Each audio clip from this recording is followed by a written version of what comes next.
Good evening, everyone. How are you guys? Gabs here, What's in the Glass Digital Base Stream. Welcome. Wednesday, the 17th of March. Interesting month. Very good things to mention. Very intense and not entirely good things to mention as well. But it's a very peculiar month, as probably has been our last 12 months of our life. So I don't want to say that we can't be surprised, but definitely, let's say we are in the mood for all things that can happen in these days. My name is Gabs. If you haven't met me before, I'm working within the beer industry and hospitality from 10 years now, 8 years in London. And I work in bars, pubs, tap rooms, breweries, bottle shops, all sorts of things. And I'm a beer guy. I'm usually say beer guy based in London, so this is it. And I really like to mix communication and beer together, because I think when they are going together, they can really do the difference. The beer industry especially is a very inclusive space, and it must be inclusive, and it must be even more inclusive going forward. And that's one of the reasons because we're doing this show.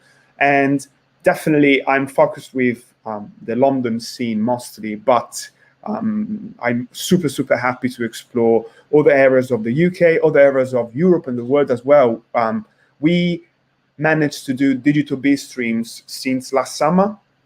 We were in different platforms before, Instagram and YouTube. Sorry, Instagram and just there. And then we moved to YouTube and Facebook to try to have a slightly different kind of platform. And it worked well. I think we are over the 60th or the 17th of live streams, and it's brilliant. Like, people watch us, people are super interested about hearing what is going on within the industry and stuff. So it's just a pleasure. And this is one of the projects, the digital beer streams. The other one is the Turning the Tide, which is a show that it will explain and explore the mutation and the transformation within the beer industry in London, especially in the hospitality, especially in pubs.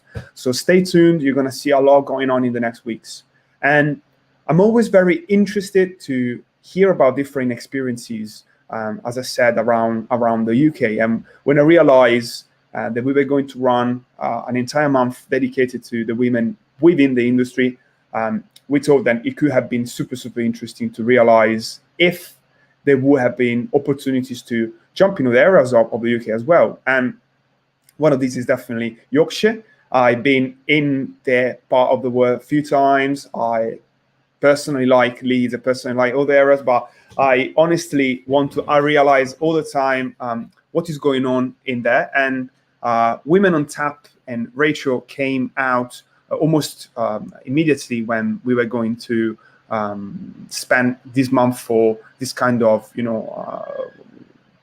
women-related conversation for the industry. So when I managed to be in touch with her, she was super happy to, jump on board. So if you can actually help me to welcome her on the stream, it'd be a great pleasure to have her here. Hello, Rachel. Hiya. How you doing? I'm good, thank you. Nice to have you here. Thanks for asking me.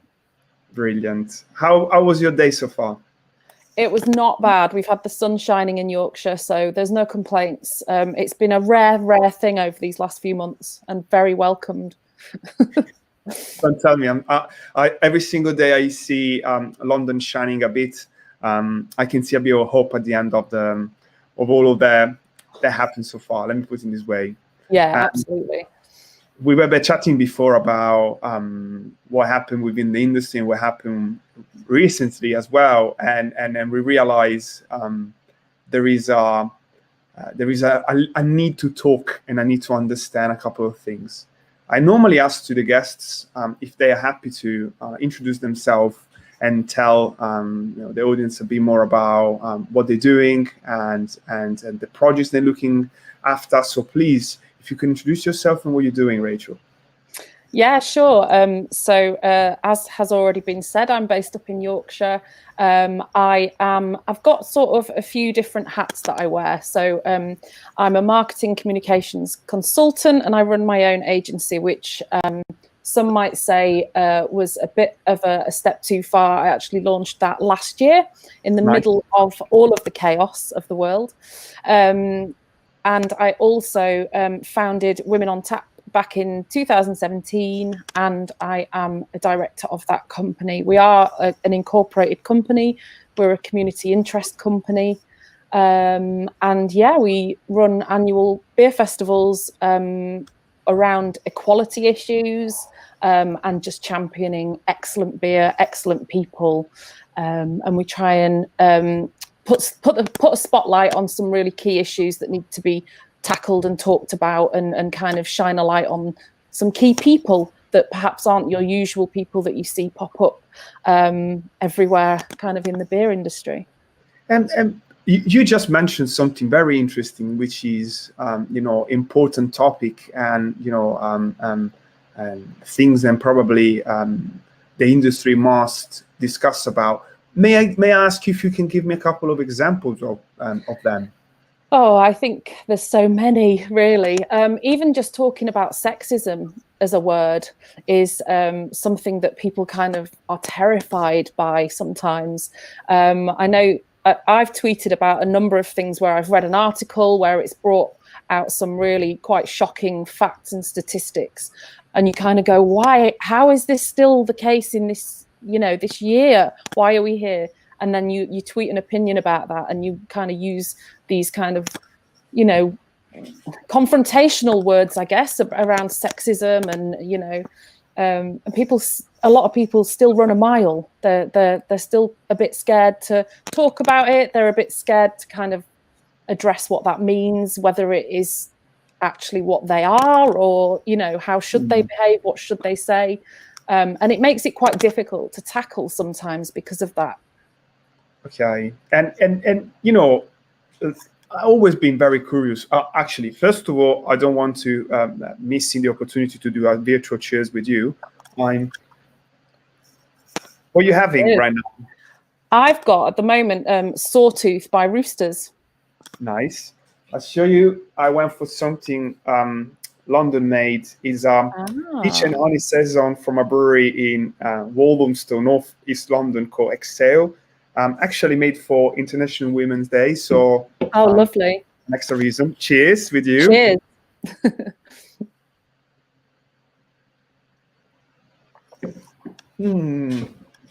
I would love to let you feel how soft this beer is. It's just like mellow. This is what I was looking for today. Brilliant.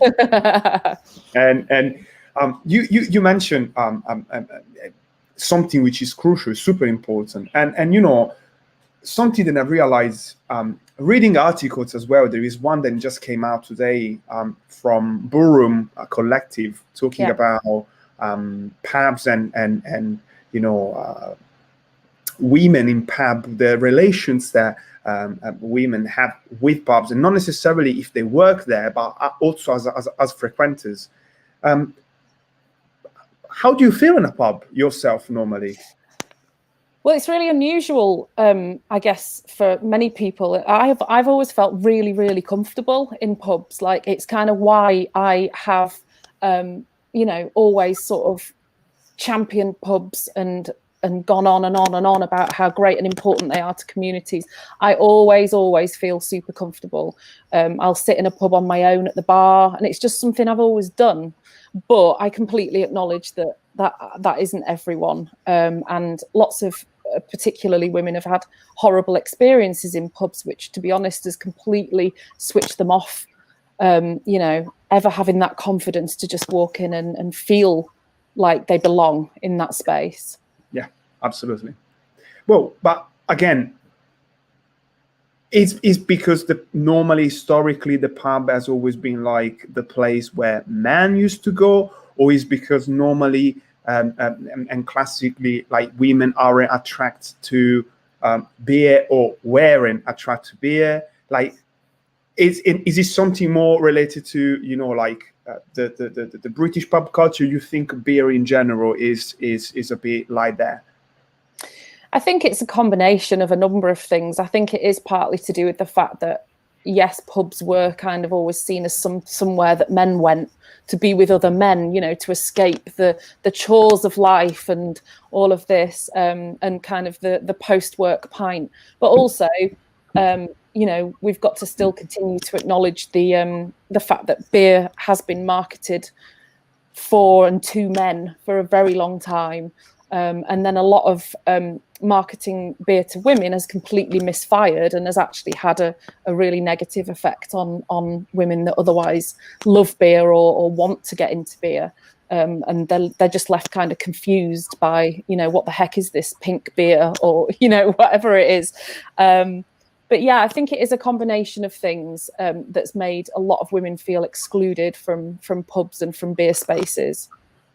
And I'm sure you have an experience which made you being able to understand, at least locally in the Yorkshire, mutation within the industry itself. And have you seen, some improvement in the way that women are getting their own place within this industry, the brewery industry, the bar industry in general? And so are we in a good space somehow at the moment? I think that things have changed a lot, but I think there's still a long way to go.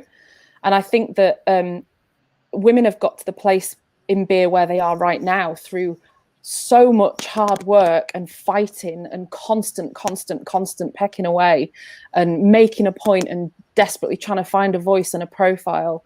And it's been so hard to get even to where we are. And I think there's so much more work to do. It comes down as well to kind of the physical space. And I think a lot of the sort of tap room scene has opened up to a lot more people. It's much more appealing to a wider audience. The traditional pub kind of still has that kind of perception of it's for men.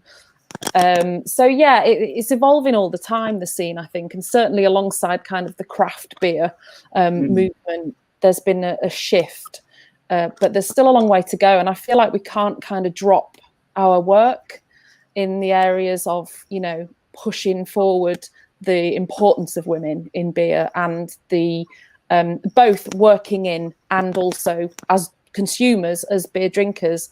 They're equally important roles that women have a right to have. And we have to keep going, really. I saw in these last months, working with different pubs, organization, interviewing, chatting, that somehow wherever there is a woman, not necessarily in charge, even if a pub does have someone which is a woman in charge, most of the time run smoother, and there are less internal issues, and the staff is happier. So it's just like, I think it works on the same way that why countries which have been led by women didn't suffer that horrible consequences than countries that have been driven by men had during the coronavirus pandemic. So I think maybe just a coincidence. I don't think so. Perhaps there's an actual link. Well, you see, this is what I'm talking about. So how you dealing with breweries or people you're working with when you're doing, for example, your festival, Women on Tap Festival? Like, how it work in terms of relation with this industry? So we've over the years, we've built up some really, really good relationships with breweries that have supported us every year. And they're very kind of engaged in what we're doing, very keen to support, even if it's not financially, then they'll want to get involved somehow. And, you know, quite a few breweries have just bent over backwards to kind of help us. I have to say, there are a lot of female-led breweries that do step up and go, come on, you know, we want to do this with you. It's great. For obvious reasons, they want to kind of work with us on the kind of mission that we've set out on. But lots of breweries have been very supportive, and we kind of get involved with them in a number of ways. Obviously, I work locally with a lot of my kind of indie pubs on the doorstep, and we've got 4 breweries now in our local area, and some excellent tap rooms, and we feel very lucky to kind of, we have the sort of roots of the festival come from this town and the excellent beer that's in it. And you're not just dealing with the beer scene, because you said, and your art background is also giving you a possibility to deal with a festival that does have both elements. How they work together?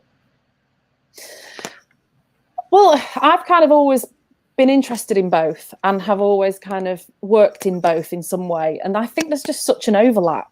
Like the creativity, the creation of brewing a beer that's really interesting and innovative.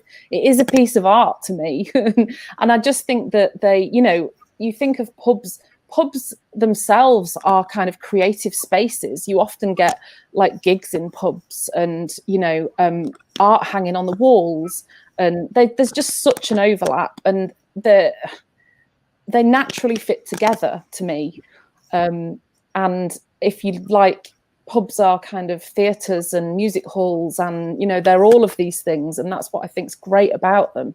So what we're trying to do is kind of work in tandem with both things and bring them together in this kind of creation of an event that is just wow, because it kind of marries them in a formal way, I guess.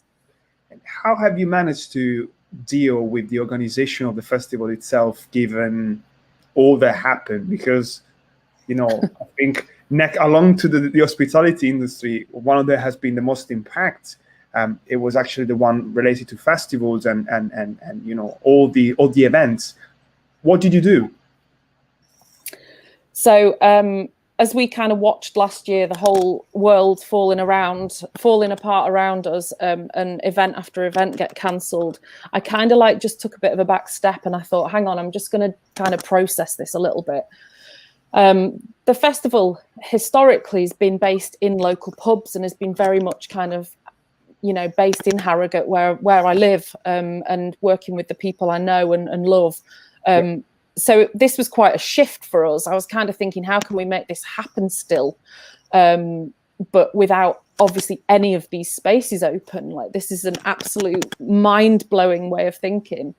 And we just ended up creating something entirely on Zoom, which I know so many people now have Zoom fatigue, and it's probably a terrifying thought. But we had 5 days of events across Zoom, and what mattered from it was that it came at a time when people needed it. Exactly. Like, everything was being cancelled. People were feeling genuinely scared, genuinely fearful. No one really knew what was going on. And I suppose at the very least, what we did was we created this thing that was a distraction. It reminded a lot of people in the industry that everyone was going through the same thing. Everyone had shared concerns and fears and worries. No one was actually going anywhere, even though all these social spaces were closing. We were all still right there. We all still cared, and we were all still on this same mission. Nothing changed in that respect. And so these 5 days of Zooms, we had so many different events. We had interviews with a comedian. We had beer tastings where people ordered the packs in advance. Lovely. And we even had live music. We got people doing like a gig on Zoom. And it was awesome. It was absolutely brilliant. And we also held some panel discussions, and one of them was about, you know, how did people at that point see the beer industry after this pandemic, and what were their concerns? And it actually was really emotional. What the heck is happening, you know? But it just brought everyone back together at that time when people were genuinely in free fall.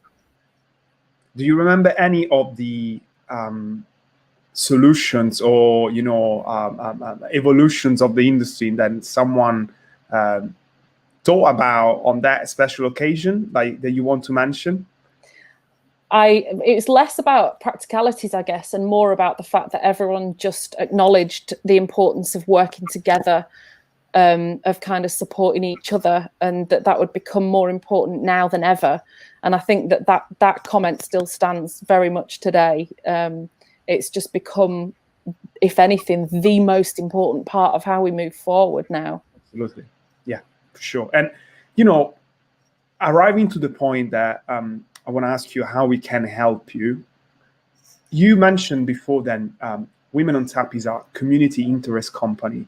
And Yeah. I know different type of companies and solutions for because I heard of them. This is not one of the solutions or companies that I heard the most commonly. May I ask you what that exactly means? So community interest companies, it's a limited company in the normal sense of the word, but there's a little like additional kind of bolt-on element to it, in that when you set out what you're about, you commit to objectives that benefit your communities, which obviously community is a big word. It can mean, we look at it as in our local community, but also the industry that we're working within. So we set out some specific aims within our kind of paperwork. It's a bit dull talking about kind of articles of association and things, but if you are interested, it's all on kind of Companies House or whatever. You can go and read what we're about. But ultimately, it just comes down to us setting out a commitment that we are absolutely out for the good of the industry, for the good of the town that we're rooted in, and everything we do is about that. And every year when we submit our annual accounts, we have to submit an additional piece of paper that basically states how we've done that in that last year. So it just holds us accountable. And it means that, if people are kind of thinking about giving us some sponsorship for the festival, for example, they can look at that and be reassured that that money's going to a good cause. It's going to be used, in the right way. And that's why we did it, really. We want people to have trust in what we're about. So I love the communication, the way that everything that you do, how it looks like, the colors that you're using as well. Yeah. And it's really disruptive from a very ascetic type of attitude than I saw very often whenever there is the word beer or pubs or hospitality related to a link to. So what is your dream? Where would you like to see, this venture reaching to? It'd be very interesting to hear that.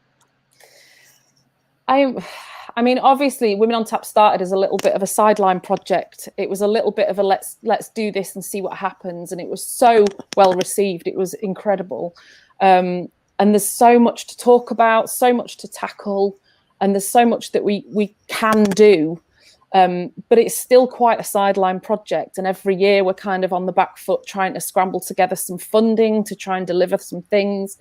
And I would really like to have it not as a kind of a full-time company, that is kind of a big corporation or anything like that. But I just would like to see it resilient in that we know that we've got, a few years ahead, and that we can support other people, get involved in some collaborative projects, some of them fun, some of them serious. There's some great organisations out there doing excellent work in kind of activism and, lobbying and all of these things that really matter. And also there's some great people out there just brewing beer and trying to make a statement through just brewing beer. And, we want to do a bit of all of it. We just want to kind of help and support. And ultimately, we want to really help other people. We want to spotlight great work and creativity and good practice. And, we just want to do it well, and we want to be able to do it consistently year on year. Absolutely. When I think about the pub industry and the people gravitating around this ecosystem, yes, there is the beer. Yes, there are the people working behind the bar.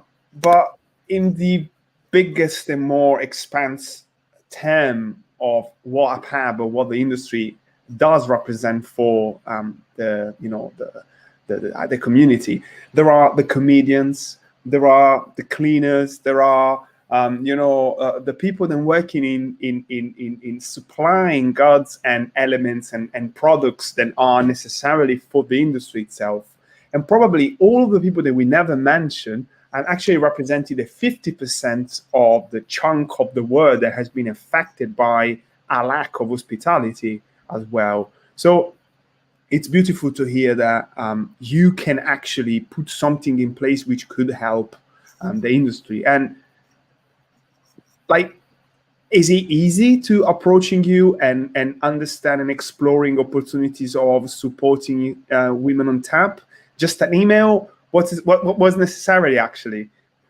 I get a lot of fantastic emails, and it's great. I've had people writing stuff about what we're doing, which is always appreciated. We've got a lovely profile now. A lot of people have at the very least heard about us, and that's what we're about. We want to kind of bring everyone on the journey with us. But yeah, we've got a website, womenontap.co.uk, and I am Rachel at womenontap.co.uk, and I'm always happy to hear from anyone who, you know, wants to get involved, has an idea.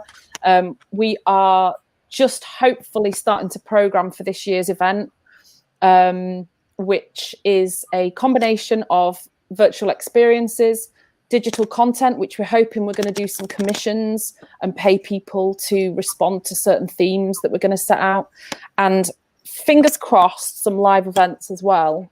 They may be very small scale, they may be outside in the rain, who knows, but we're going to try. So we haven't actually nailed down specific events yet. It would be great to you know, openly say, if you've got something burning that you've always wanted to do, we're open to ideas right now. And if we think that it's going to be something that kind of fits with our goals and can really have an impact, even just sparking a new conversation between a group of people that wouldn't normally have that conversation, that can be meaningful and fits with what we're about. So I honestly believe that, you know, whoever will approach the industry in the next years, from whatever background does have, any age group, any gender, any orientation, and all the other elements, it should feel straight away to be within an industry which is going to be able to take their hands to the person and keep going forward until the person can, you know, perform within the industry itself. And too often I heard things like, even from, you know, family members or friends back in Italy, like, when you're gonna find a real job, and the real job is not just because you're working behind the bar, it's everything that is around beer or the hospitality. And I'm thinking about what that means, why there is such a stigma related to the hospitality and beer. I can't find a solution for it.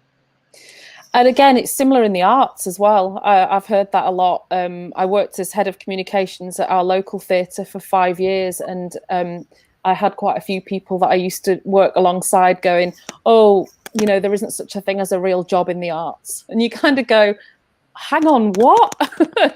But it doesn't help, because it discredits all this hard work, and you know, all this bad publicity that hospitality's had over this year in the media.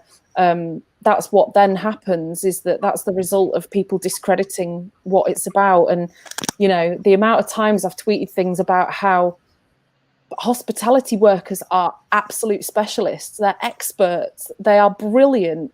You know, if you want a venue COVID safe, give it to a hospitality worker, because they are experts at this, you know. And the amount of drum banging that I've done, kind of saying, stop kind of looking down on people. And a lot of people start their careers in hospitality in whatever form.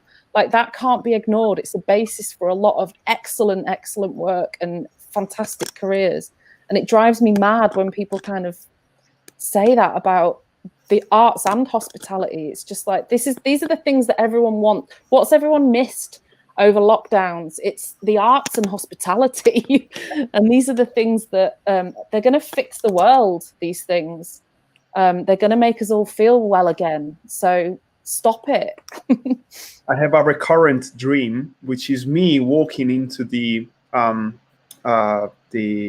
Barbican Centre here in London, and the Barbican Centre is empty and it's all white, and there is just big lights, very, very cold white lights, and I'm going around trying to find something to do or to watch or to touch or to see. There is nothing. And this is, I think, the ascetic kind of feeling that if you used to go out and if you know how much you can get enriched by art and music and all the rest, you're feeling right now. So absolutely, yeah. There is not such a thing about saying we can live without that, you know. So let's do something. Right. Let me put it this way. I was thinking to actually ask you, because you want to introduce digital elements into your festival and whatever you're gonna do going forward.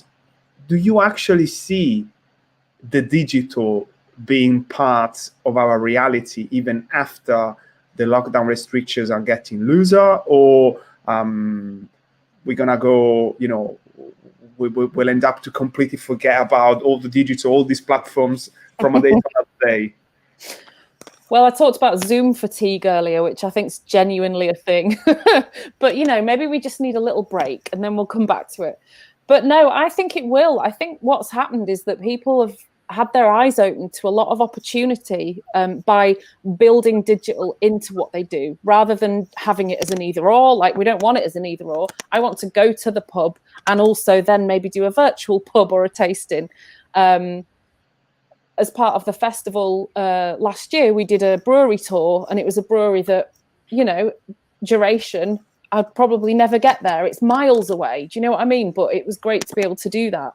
And I just think that you can't ignore the fact that, firstly, it enables you to go places that, easily, quickly, cheaply, that you otherwise wouldn't be able to. And secondly, it helps you reach entirely new audiences. We had people from America, from Italy, from Australia participating in Women on Tap last year. And I kind of went, okay, so we can never go back to just having a physical festival in our town, because these people out there want to get involved. So we can't ever do that now, because that would be rude and silly. And why would we not encourage these people to get involved? So yeah, for me, I think we're going to see a lot more of kind of blended events and communications in that way. And I have the impression that the beer industry won't go back to the simple drinking kind of phenomena than it used to be so far. I have the impression that whenever you're going to go to a good pub surrounded by good people and drinking good beer, you will always pay a bit more attention about what you're saying, how you're saying, and try to just being a nice person. That's what I'm thinking. And I don't know if it's just my impression or if it's actually what is going to happen. But I'm seeing already with calls and these live streams, the internet used to be such a scary place where you didn't know what to do because you could have been judged and put off by someone that didn't like what you're doing. There is now such a sense of, if you do it, you must have a good reason to do it. We let you do it. Did you feel that dealing with digital and marketing in general yourself? Yeah, I think so. I think it's just become, people are much more comfortable with that, and people will embrace it, and we've been forced to kind of embrace it more, haven't we? I'm even thinking of I've got two teenagers, and they've been online schooling. Like, this is a crazy idea, right? But they've had to, and we've had to. So what will happen now, hopefully, is we'll take all of the things we've learned and these challenges we've all overcome, whether they're personal or, to do with having rubbish Wi-Fi at home that we've suddenly had to quickly rectify, to, how do we use these systems and technologies? People have had to kind of learn quickly and embrace it, get on board. Absolutely. Well, I remember someone told me New York became a better place after 9/11, and it wasn't intentional. It was just an effect, but it's a fact. It became a nicer place. People were probably, being just more decent within each other. So hopefully this is going to be a decent effect as well. And how do you see the future of the industry then? Like, are we going to be in pubs where for a while we will have to be apart, ordering our beer still with, apps, do not really touch each other how we used to do before at the bar? What do you think? How do you feel about it's hard, isn't it? It's so hard for anyone to know what things look like.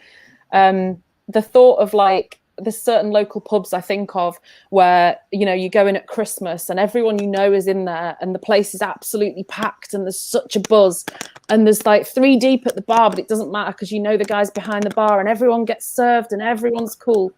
And just that idea of not seeing that again for ever or for a long time is really quite upsetting, you know.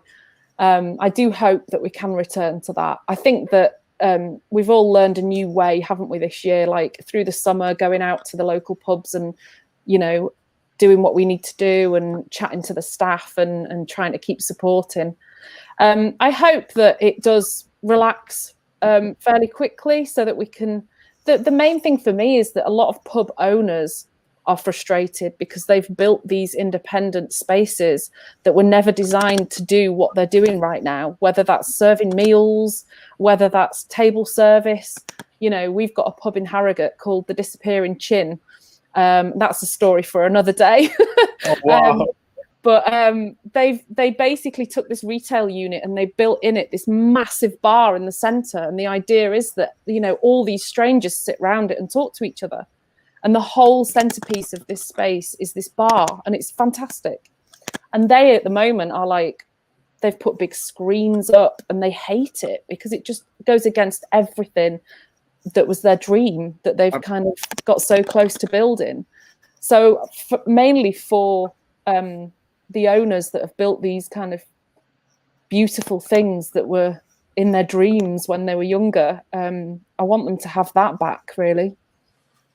Wow. Yeah. Oh, again, I think honestly, going around London right now is just like such an unbelievable experience, and most of the places then were full of life. Every time of the day, you know, every sort of day of the week, they're just like not existing at the moment. So yes, I want to see things that change, and I really want to making sure that some of the specific places where community were collide within each other are not going to have any sort of trouble to come back to life. Yeah. You see, then I'm sure with you we can really go to talking about you know, visions for the future and you know, like projection for what was going to happen. I feel very happy to have this with you, but I want to use, you know, the final 2 minutes to making really sure that your message is coming out. And if people are listening, and I'm sure they're going to listen after as well, they understand what about you know, your project and, you know, how they can get involved and why they should get involved. So please, this is your stage. Basically, I believe that equality and feminism, however you kind of refer to it, it's good for everybody. It benefits everybody, and it's not about women. It's not about anything particularly that more than it's about just building a better world. And I just want to be part of that, helping to build a better world, and working with as many people that believe that too, as I can along the way. And I would love if people would follow Women on Tap. We're on all the socials. We're bright orange. You can't miss us. Check the website. We've got some films from previous festivals. We've got a beautiful video from our virtual festival, believe it or not, last year, that has made quite a lot of people cry. So be warned, it's quite an emotional one. And yeah, just drop me an email, rachel@womenontap.co.uk, and let's chat. I'm always happy to hear from people. And I really going to be, you know, disappointed if I'm not going to be able to add you on LinkedIn, because I really would love to watch even from there what you're doing, how you actually dealing with, you know, the community and the world. Because as I said, I feel it, and I'm talking with you right now, and I see the depth, which is really, you know, deeper than you know, the kind of situation. And I'm really happy to talk with you. I can't wait to come up to Yorkshire and see. Yes, you will. You'll have to. As I said, I'm really familiar with Leeds. I've been a couple of times to, let me think about up there. No, they were just like small stops. Normally the train is going up there. Huddersfield, that's where I've been a couple of times. Yeah. But mostly the city of Leeds. So maybe I'll come up there and then we go around and see what's happening, or maybe for the next festival, wherever there's going to be taking place in the city. All right? That would be great. Thank you so much for having me. Pleasure, Rachel. As I said, have a lovely evening and have a lovely rest of the week. Thank you guys for watch, and please get involved. Get involved. That is important. Get involved. Bye. Thanks a lot. Bye.